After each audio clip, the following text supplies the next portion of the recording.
नमस्कार, स्वागतम। आज के अंक में एक ऐसी विशिष्ट विधि का वर्णन करेंगे जिसके अनुसार यदि हम ध्यान करें तो न सिर्फ हमें अपने सांसारिक क्षेत्रों में सफलता मिलेगी, जिस कार्य को हाथ में लेंगे उसे पूरा कर पाएंगे, अपने लक्ष्यों पर दृढ़ता से बने रहेंगे, अपने लक्ष्यों को प्राप्त कर पाएंगे। बहुत सारी ऐसी समस्याएं जिनका सामना करते रहते हैं और अपने मन को हमेशा व्याकुल होते देखता रहते हैं, उन सब से बचते हुए, उन सब को दूर करते हुए एक ऐसी स्थिति प्राप्त कर पाएंगे जो समाधि की अवस्था कही जाती है, जिसमें हम स्थिर वृत्ति से अपने कार्यों में लगे रहते हैं। तो ये वो समाधि नहीं जिसमें आपको निश्चेष्ट बैठे रहना है, ये वो समाधि है जिसमें आपको अपने चित्त की दृढ़ता का अनुभव होगा और इसी संसार में रहते हुए ही आप अपने सारे कर्मों को कुशलता से न सिर्फ कर पाएंगे बल्कि इस संसार सागर में धर्म, अर्थ, काम, मोक्ष चारों पुरुषार्थों की प्राप्ति भी कर पाएंगे। तो एक विशिष्ट ध्यान पद्धति है जिसका वर्णन वेदों में किया गया है और जैसा कि चैनल का नियम है, सनातन शास्त्रों से ढूंढ ढूंढ कर आपके सामने इस प्रकार की प्रत्येक सामग्री पहुंचाई जाती है। तो अधिक बातें न करते हुए सीधे विषय पर आते हैं। यजुर्वेद की एक ऋचा का एक भाग आपके समक्ष प्रस्तुत हो रहा है स्क्रीन पर, इसको ध्यान से देखिए। इसको लिया गया है यजुर्वेद से। कहा गया है, चिति जुहोमि मनसा घृतेन। चिति जुहोमि मनसा घृतेन। इस छोटी सी ऋचा के एक भाग में इतना कुछ छुपा हुआ है कि यदि हम उसको प्रयोग करना सीख गए, उस विधि के अनुसार ध्यान करना सीख गए, तो हम अपने जीवन को एक बिल्कुल नया मोड़, एक नई दिशा, एक नया मार्ग देने में सफल हो सकते हैं।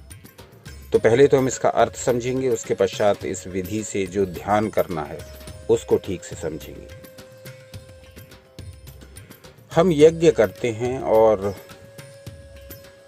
उस यज्ञ के लिए हम बहुत सारी सामग्री एकत्रित करते हैं जिसको हवन सामग्री कहा जाता है, और हम उस हवन सामग्री को एकत्रित करने के पश्चात उस वेदी में प्रज्वलित अग्नि में इस हवन सामग्री को डालते हैं, तब हमारा बाह्य यज्ञ पूर्ण होता है। तो ये तो एक बाह्य यज्ञ हुआ, इसके अपने बहुत सारे लाभ हैं। आप कहेंगे तो यज्ञ के लाभों पर, यज्ञ कैसे करना है, इस पर अलग से विस्तृत वीडियोस बनाएंगे। आज हम बाह्य यज्ञ की चर्चा नहीं बल्कि आंतरिक यज्ञ की चर्चा कर रहे हैं, मानसिक यज्ञ की चर्चा कर रहे हैं, जिसके द्वारा हम ध्यान लगाकर किस प्रकार अपने मन को अत्यधिक शक्तिशाली, दृढ़ और अपने लक्ष्य को पाने वाला बना सकते हैं। ऐसी है इस विचित्र यज्ञ की महिमा, आंतरिक यज्ञ की महिमा, ध्यान की महिमा, जिस ध्यान पद्धति की महिमा जो अब वर्णन करने जाएंगे। तो इस ऋचा में जो कहा गया उसका सार ये है कि जिस प्रकार से यज्ञ में घी यानी घृत की आहुतियां देते हैं, उसी प्रकार योग यज्ञ में मन रूपी घी के साथ चित्त रूपी अग्नि में आहुति प्रदान कर रहा हूं, ऐसी भावना रखनी है। अब हमारा मन जो है वो संकल्प लेता है, उस कई विकल्पों पर ध्यान करता है, संशय में आ जाता है, कंफ्यूज हो जाता है। तो ये मन हमारा संकल्प, विकल्प और संशय युक्त रहता है। लेकिन इसका दूसरा भाग जो चित्त है वो दृढ़ निश्चयात्मक रहता है। तो यहाँ हमें मन की जितने भी संकल्प विकल्प हैं, जितने भी संशय हैं, मन के जितने भी खेल हैं, उन सबको हवन कर देना है चित्त रूपी अग्नि में। कैसे करना है इसकी विधि का वर्णन करेंगे। तो योग, जब हम ये आंतरिक योग या आंतरिक ध्यान या मानसिक यज्ञ जब हम करते हैं तो मन की आहुति हम डालते हैं इसमें। जैसे बाह्य आहुति हम इकट्ठी करते हैं हवन सामग्री, तो यहाँ हम अपने मन को इकट्ठा करके चित्त रूपी अग्नि में इसका हवन करेंगे। तो हमारे जितने भी संकल्प विकल्प हैं, हमारे जितने भी संशय हैं, हमारे जितने भी विचार हैं, वो सब हम चित्त के रूप में हवन कर देंगे, चित्त रूपी अग्नि में हवन कर देंगे। उससे लाभ क्या होगा कि हमारा मन एकदम शांत, अब शून्यता को प्राप्त होने की स्थिति में आ गया, क्योंकि जितने भी संकल्प विकल्प और विचार आदि थे, जितने भी संशय आदि थे, वो हमने चित्त रूपी अग्नि में हवन कर दिए। अब ये अलग अलग प्रकार के विचार अलग अलग दिशाओं से आकर हमें व्यथित नहीं कर पाएंगे, और जिस लक्ष्य को हम पाना चाहेंगे, जिस अभीष्ट को हम प्राप्त करना चाह रहे हैं, वो हमें निश्चित रूप से प्राप्त होगा। क्योंकि अब हम मन के संकल्प विकल्पों से ऊपर उठ गए, उसको हमने चित्त रूपी अग्नि में हवन कर दिया, और अब हम इस चित्त में जो बीज स्थापित करेंगे दृढ़ता से, वो निश्चित रूप से फलित होगा। अब हम एक अपना अभीष्ट लेकर के चलेंगे और उस लक्ष्य को प्राप्त करके ही रहेंगे। अब मन की अलग अलग दिशाओं में जो दौड़ है, जो विचार रूपी पूरा सागर लहरा रहा है इस मन में, अलग अलग तरह के कंफ्यूजन से भरा हुआ, वो सब इस चित्त रूपी अग्नि में हम हवन कर देंगे। यानी मन रूपी घी को, घृत को हम चित्त रूपी अग्नि में हवन कर देंगे। उससे लाभ क्या होगा? हमारा निश्चय दृढ़ रहेगा, हमारा निश्चयात्मक ज्ञान स्थिर हो जाएगा। अब इससे न सिर्फ लौकिक जगत में लाभ होगा, न सिर्फ सांसारिक जगत में लाभ होगा, क्योंकि तब आपके सब कन्फ्यूजन मिट जाएंगे, तब आपके समस्त प्रकार के दुर्बल विचार नष्ट हो जाएंगे, बल्कि आप इसको आध्यात्मिक क्षेत्र में भी अपना सकते हैं। धारणा, ध्यान, समाधि की स्थिति प्राप्त होगी। धारणा, ध्यान, समाधि की स्थिति प्राप्त होगी। जो लोग भी अध्यात्म के क्षेत्र से जुड़े हुए हैं, जो लोग भी योग के क्षेत्र से जुड़े हुए हैं, उनको अपनी अपनी साधनाओं में शीघ्र सफलता प्राप्त होने लगेगी। क्योंकि यहाँ अब आपने सीख लिया कि मन को कैसे काबू करना है, क्योंकि यहाँ आपने मन की सारी वृत्तियों का हवन कर दिया घी बना करके चित्त रूपी अग्नि में। ये एक ऐसा विशिष्ट प्रयोग है जिसको हमारे ऋषि मुनि किया करते थे, और यही है उसका प्रमाण जो हम आपको शास्त्रों के माध्यम से आप तक पहुंचा रहे हैं। ये अलग बात है कि इन विधियों की, इन ध्यान पद्धतियों की चर्चा नहीं होती, लेकिन हमारा उद्देश्य ही ये है इस चैनल का कि ऐसी सारी पद्धतियों को जो अब प्रचलित हो चुकी हैं आपके समक्ष लाया जाए। अब ये आपके विवेक पर निर्भर है कि आप उनका प्रयोग कब करते हैं, कैसे करते हैं, करते भी हैं या नहीं करते हैं। तो इस मानसिक यज्ञ को जो करेगा, जिसकी अब विधि बताने जा रहे हैं, तो वो चाहे सांसारिक व्यक्ति हो, चाहे वो योगी हो, जब वो अपने मन को चित्त में विलीन कर देगा, यानी मन रूपी घी की हवन सामग्री बना करके चित्त रूपी अग्नि में समर्पित कर देगा, तब क्या होगा? महर्षि पतंजलि कहते हैं योग दर्शन के विभूति पाद में, और जो आपकी स्क्रीन पर प्रदर्शित हो रहा है, कहते हैं तस्य प्रशांत वाहिता वृत्ति संस्कारात्। क्या होगा? निरोध संस्कार से चित्त की शांत प्रवाह वाली गति होगी, जिससे चित्त में संप्रज्ञात समाधि का परिणाम होने लगेगा। अब आपने मन की जितनी भी वृत्तियां थीं, उन सबको इकट्ठा करके घी रूपी हवन सामग्री बना करके जब चित्त रूपी अग्नि में डाल दिया, तो वो मन की जितनी भी प्रवृत्तियां थीं, मन की जितनी भी अठखेलियां थीं, वो सब उस चित्त रूपी अग्नि में भस्म हो गई, और अब आप संप्रज्ञात समाधि की ओर बढ़ने लगे। इस समाधि अवस्था में अब आप एक लक्ष्य पर टिक सकते हैं, एक बात पर फोकस कर सकते हैं, अपने जिस लक्ष्य को पाना चाहें उसे पा सकते हैं। अब आप इसको सांसारिक क्षेत्र में प्रयोग करिए, चाहे आध्यात्मिक क्षेत्र में प्रयोग करिए, ये डिपेंड करता है आपके ऊपर। आप कोई साधना कर रहे हैं और इस ध्यान विधि का अभ्यास डेली करते हैं तो आपकी साधनाओं में आपको अतिशीघ्र सफलता मिलेगी। यदि आप कोई साधना नहीं करते, केवल अपने सांसारिक कार्यों में व्यस्त हैं और हर प्रकार से अपनी आर्थिक उन्नति चाहते हैं, शारीरिक मानसिक उन्नति चाहते हैं, तो भी आप इस ध्यान विधि को करिए।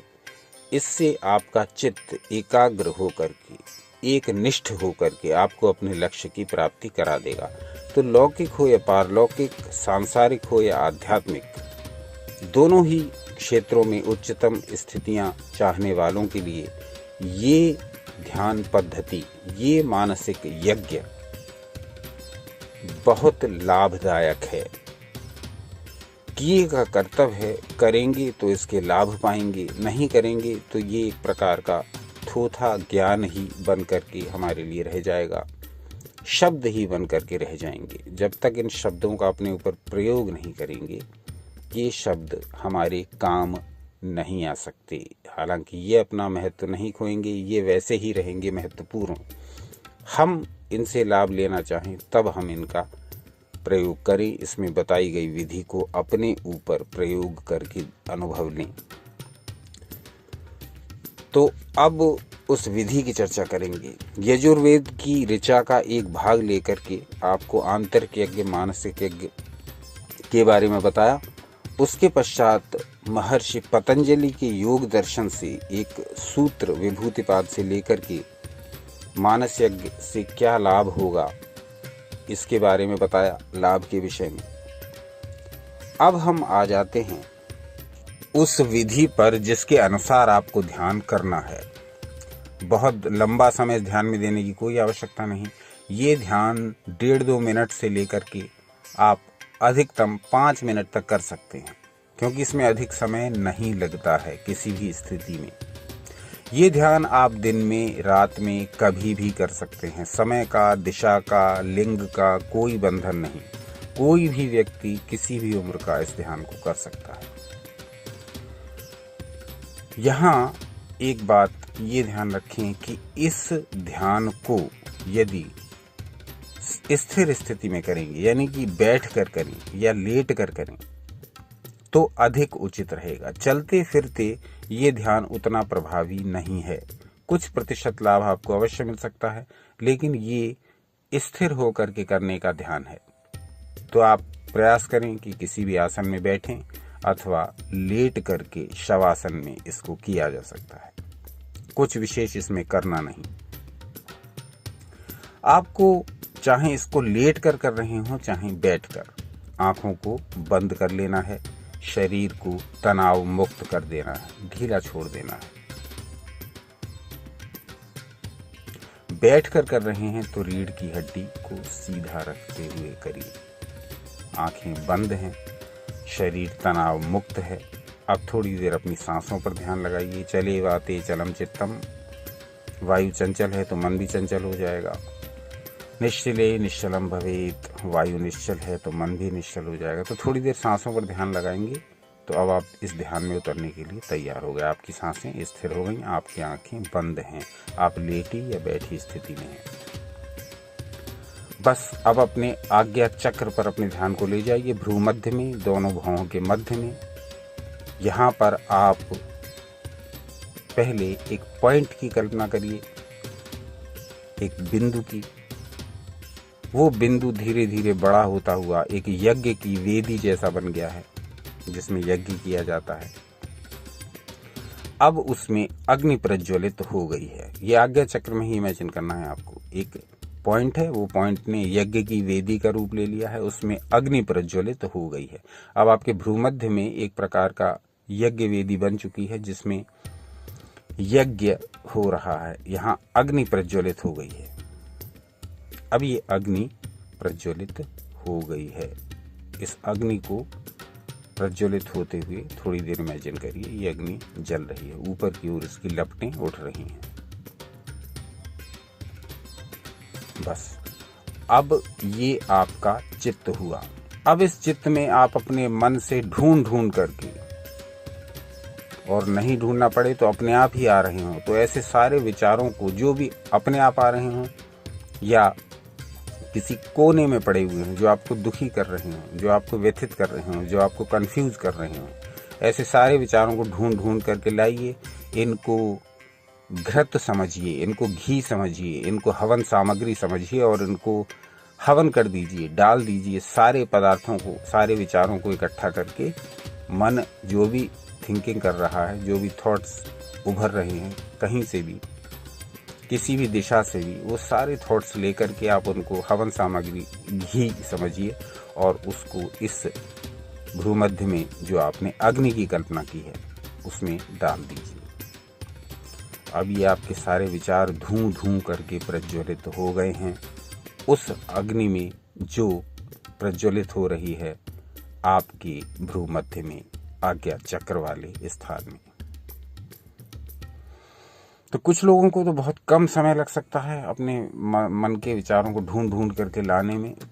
पूरे मन को ही लेकर के आप इसमें इमेजिन करिए कि हम इस चित्त रूपी अग्नि में समर्पित किए दे रहे हैं। अच्छे बुरे कैसे भी विचार हों, कैसा भी कन्फ्यूजन हो, कैसा भी संकल्प विकल्प संशय कुछ भी हो, सारा कुछ लेकर के पूरे मन समेत हमने हवन सामग्री बना करके इसको घी के रूप में अपनी उस चित्त रूपी अग्नि में डाल दिया है जो प्रज्वलित हो रही है हमारे भ्रूमध्य में, दोनों भौहों के बीच में। तो कुछ लोगों को कम समय लग सकता है इसे करने में, 1.5-2 मिनट, कुछ लोगों को 5 मिनट भी लग सकते हैं। तो इसमें समय का कोई बंधन नहीं, अपना पूरा समय लीजिए, धीरे धीरे करके इसको करिए। और जब आपको लगे कि हाँ, हमने अपने मन को पूरी तरह से अपने चित्त में विलीन कर दिया है, हमने अपने मन रूपी हवन सामग्री को, हमने अपने मन रूपी घी को इस चित्त रूपी प्रवाहित अग्नि जो भ्रूमध्य में जल रही है इसमें डाल दिया है, और अब ये पूरा मन भस्म हो गया है इस चित्त में। यानी जो संकल्प विकल्प करता था, जो संशय करता था, जो अलग अलग प्रकार के भ्रम उत्पन्न करता था, वो हमारा मन अब चित्त में विलीन हो गया है। चित्त निश्चयात्मक होता है, चित्त एक लक्ष्य वाला होता है, चित्त दृढ़ता वाला होता है। तो यहाँ हम अब मन की स्थिति ले गए चित्त में। अब हम ये इमेजिन कर चुके हैं कि सारा हमारा मन विलीन हो गया है हवन सामग्री बन करके इस चित्त रूपी अग्नि में। थोड़ी देर तक इसको निहारते रहिए अग्नि को, जो कि जला चुकी है अब आपके पूरे के पूरे मन वाले भाग को।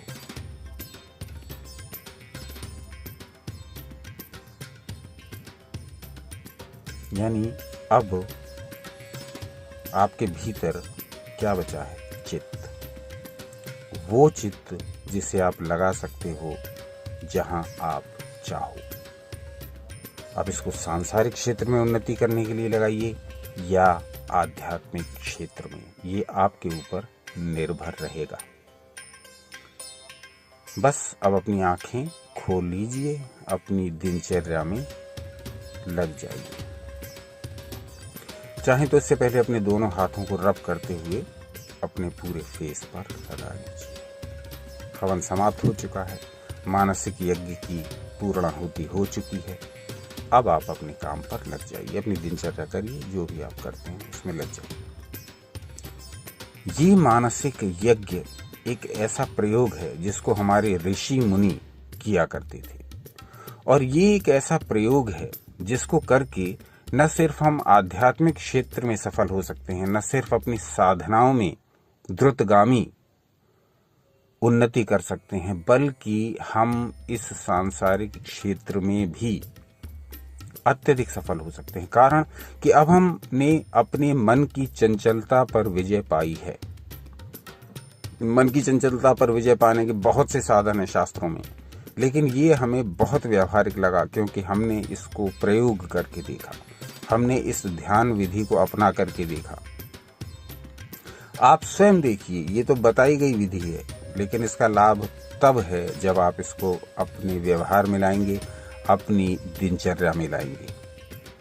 तो हाथ कंगन को आरसी क्या, ये बहुत सारी बातें आपके काम की, थोड़े से भी काम की यदि सिद्ध हो जाएं तो हम अपने परिश्रम को सार्थक समझेंगे। अलग अलग ग्रंथों से आपके लिए सामग्री लेकर के निरंतर आते रहे हैं, आते रहे थे और आते रहेंगे, ईश्वर इच्छा जब तक रहेगी।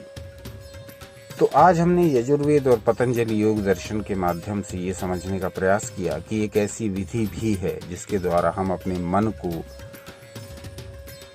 न सिर्फ वश में कर सकते हैं बल्कि उसकी प्रवृत्तियों को पूरी तरह से चित्त के अधीन कर सकते हैं, और उस चित्त से हम मनचाहा कार्य ले सकते हैं, चाहे सांसारिक जगत में चाहे आध्यात्मिक जगत में। आप इस प्रयोग के बारे में क्या सोचते हैं ये अवश्य बताइए। आज का अंक कैसा लगा ये अवश्य बताइए। आप इस वीडियो को इसलिए देख रहे हैं क्योंकि आप इस क्षेत्र में पहले से ही प्रवेश किए हुए हैं, इसीलिए आपने इस वीडियो को अंत तक पूरा देखा है। 20 मिनट से अधिक हो चुके हैं।